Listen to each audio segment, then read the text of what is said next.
Yes, sir. Yeah, please answer. Yes, sir. See, yeah, Yes, sir. Yes, sir. two length. Pardon? Yes, sir. One. You take these as assignments. Two length compensation, fixed zero,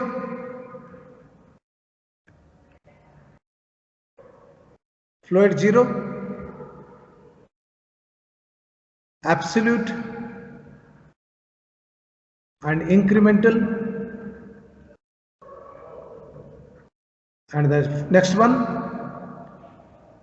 two length compensation over and fixed zero, fluid zero, and NC motions.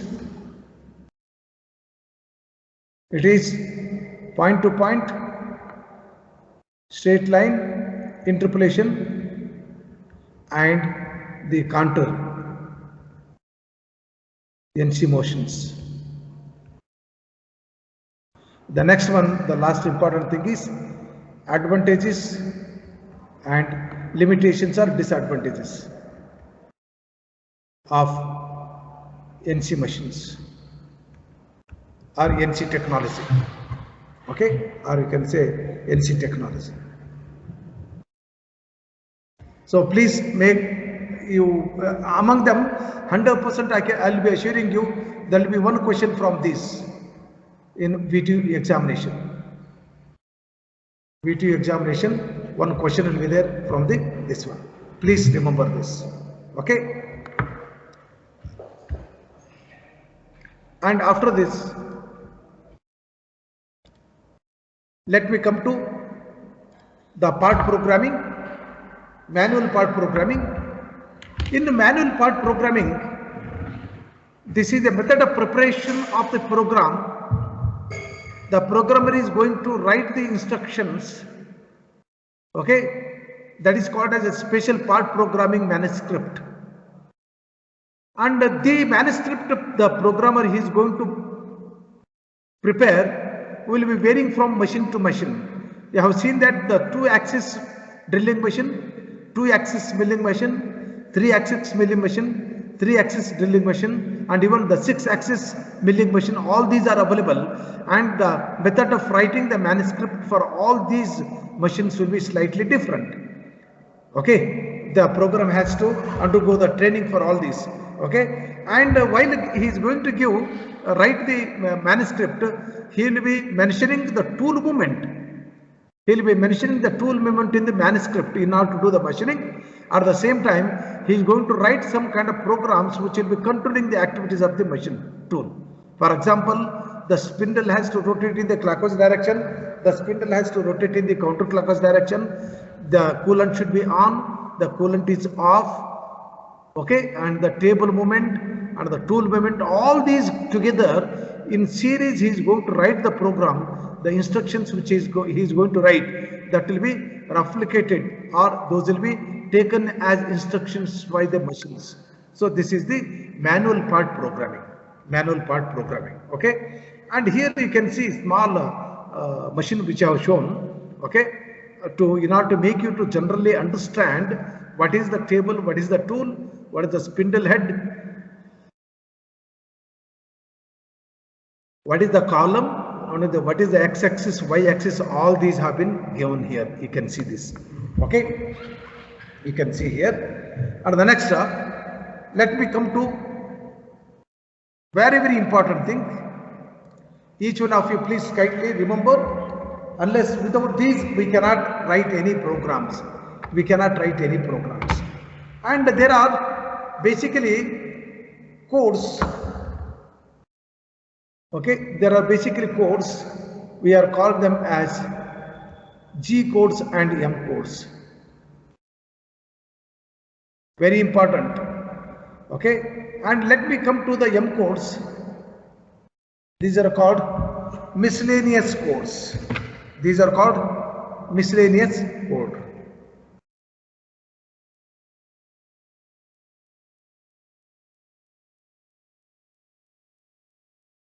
And these miscellaneous codes will be used for the functions like subprogram, calling and exit. What is the sub-program? We are writing a main program. For example, I am going to write a main program. Please understand what I am going to do here. I have two workpieces, for example, and I have two workpieces. These workpieces shapes are different. Okay, and here I need to do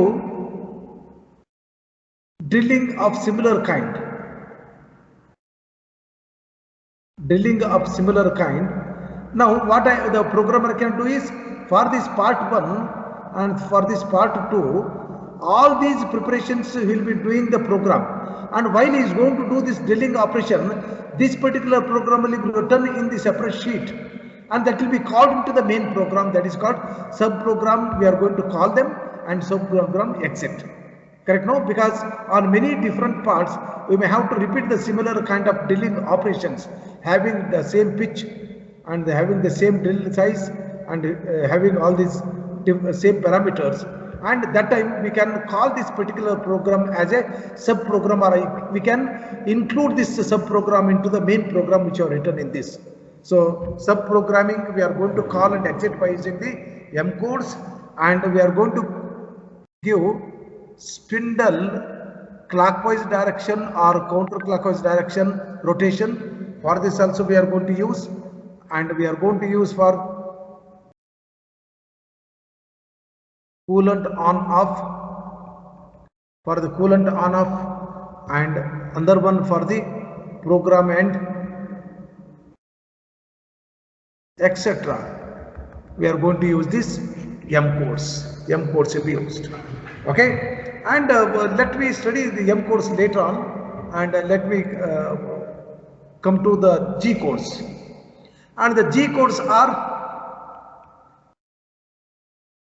very important, and these will be instructing the tool movement.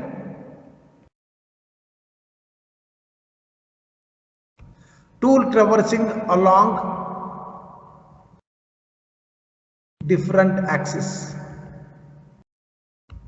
That will be done by G codes. That will be done by G codes. So these G codes you have to remember. Please remember the first one I will be writing it G00. G00 is rapid positioning.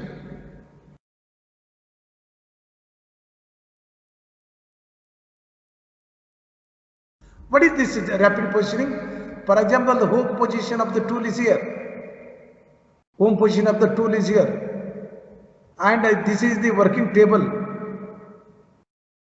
I want to traverse this tool from this position to this position, come here. Then after this we are going to do the machining like this. And here you can please look here, the tool you are going to move from here to here, from the home position to the initial position of the cutting. That movement we are going to do, that can be rapidly taken without having any kind of control, without having a consideration of speed, feed and depth of cut. Just the tool will be rapidly moved to this position. It will be positioned. That is called rapid positioning, and it is represented by 000. You understood? All of you, please, one of you unmute. One of you unmute. Yes, sir. You understood it? G00, these are very important. Why I am telling. Okay, G00 is rapid positioning. Okay, the second one is the linear interpolation. Or simply I'll show this. Linear interpolation, this is G01 is linear interpolation.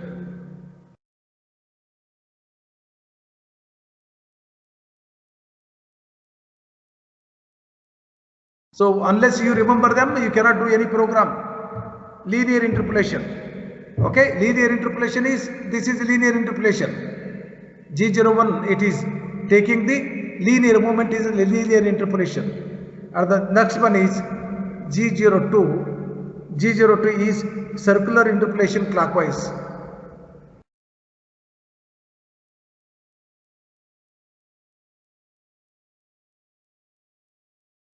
clockwise.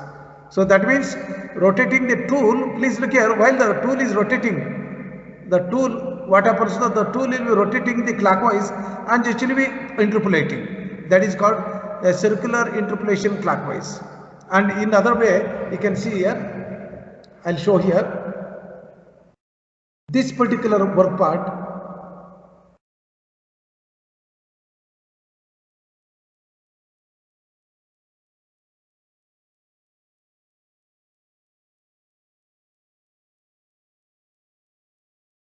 and you say it is the tool radius we have selected, the path of the tool.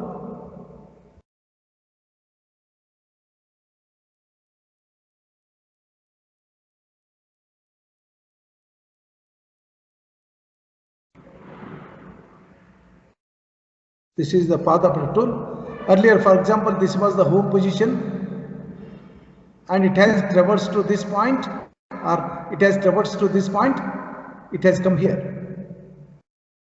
And now it is moving this point, and you can see that it is rotate from here to here, this segment, it is circular interpolation clockwise. Correct? No? Circular interpolation clockwise. And if you are going to move like this, the circular interpolation counterclockwise. That is the thing what I wanted to tell you. While doing the program, you will come know little more. And next one is G03, it is circular interpolation counterclockwise.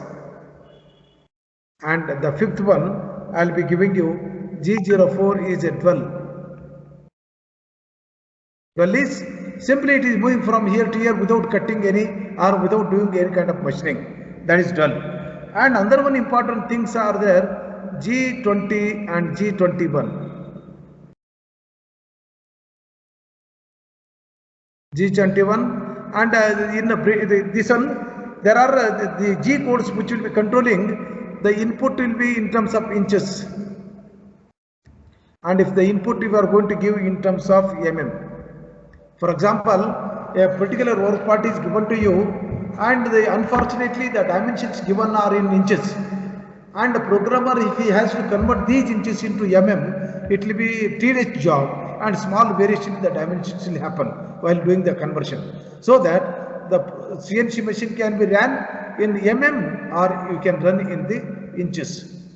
So by using the G20 and G21, we can go for the program the input in terms of mm or input in terms of inches. Okay, if it is given 20, it will be understood that it is 20 mm if you have taken in terms of mm. Okay, everywhere it's not required to write the mm. And G28,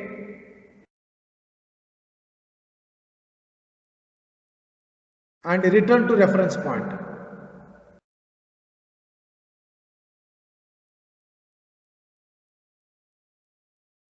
You are going to return back to the reference point. All these please remember. And G40, cutter compensation cancel.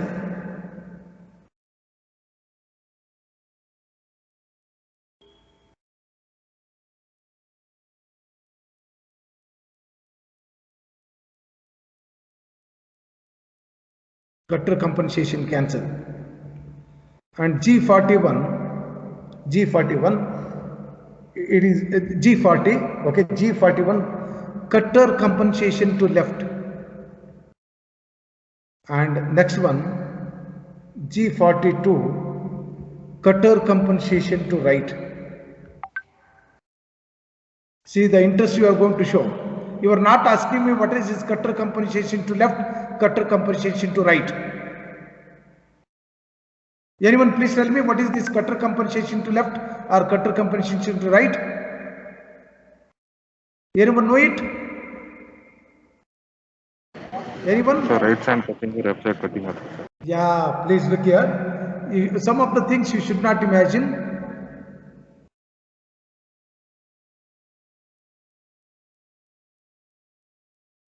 For example,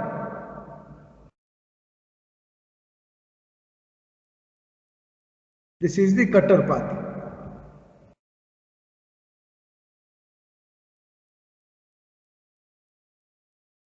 and I am going to use this.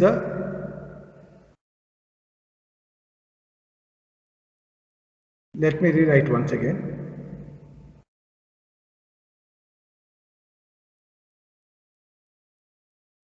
Look here.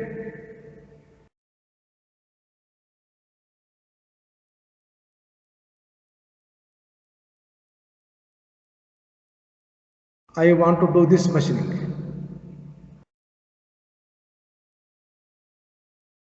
And this is the cutter movement. Cutter is traversing the path.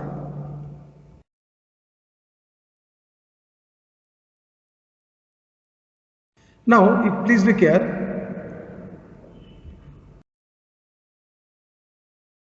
And this side, this here, the cutter compensation has to be given to the left, because from the axis left side portion of the cutter is in action in cutting the machine, the material, correct, no? And here in this case you can see that this to the axis, the right side portion of the cutter is in action in removing this one. It is cutter compensation to right, and it is cutter compensation to left.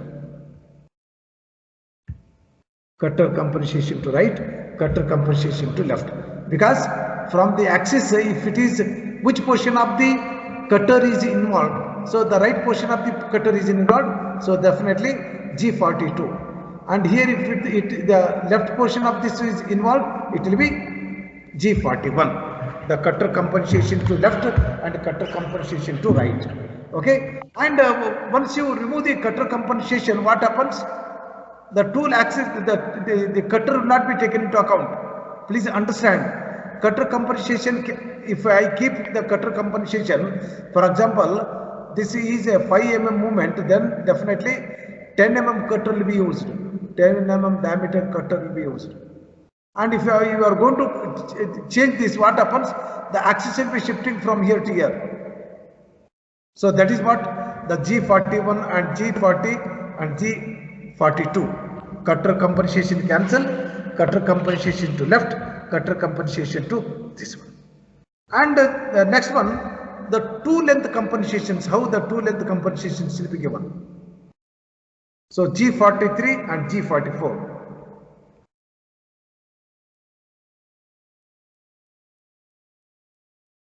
It is two length compensation.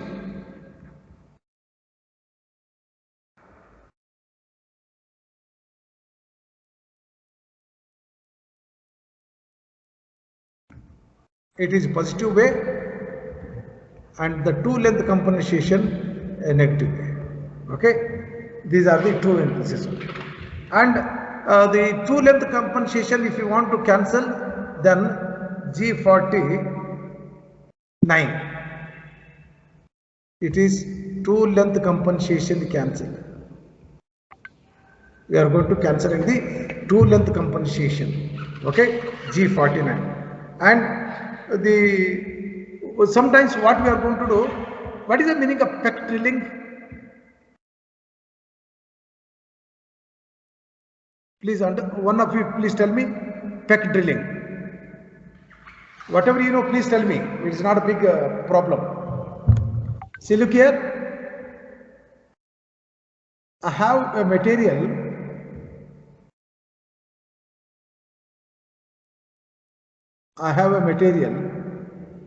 I have planned to do a drilling in this. For example, I want to do the drilling up to here.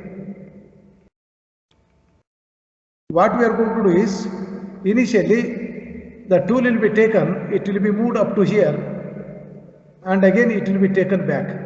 Again it will be moved inside, it will be moved up to here, again it will be taken back. And again it will be moved up to here, and again it will be taken back up to this position. Like that, the tool will be moved up and down. That is called peck drilling. So that means we are come up to here, then again go up, and again come up to here and go up, and again come up to here and go up, and come up to here and again go up. So this peck drilling, what happens? the peck drilling, what happens? Whatever the scrap is formed inside, that scrap will be removed through these fluids, and it will be making a discontinuous chip, and the tool life will be increased. So this is called peck drilling. Peck drilling is what just you see here. I am going to just I'll show.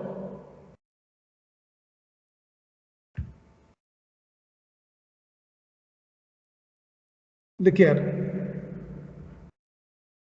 I am moving up to here and again going back. Coming up to here and again going back. And coming up to here and going back. That is, I am going to do the peck drilling. While doing this peck drilling, what happens? The chips formed will be discontinuous and the tip of the tool will not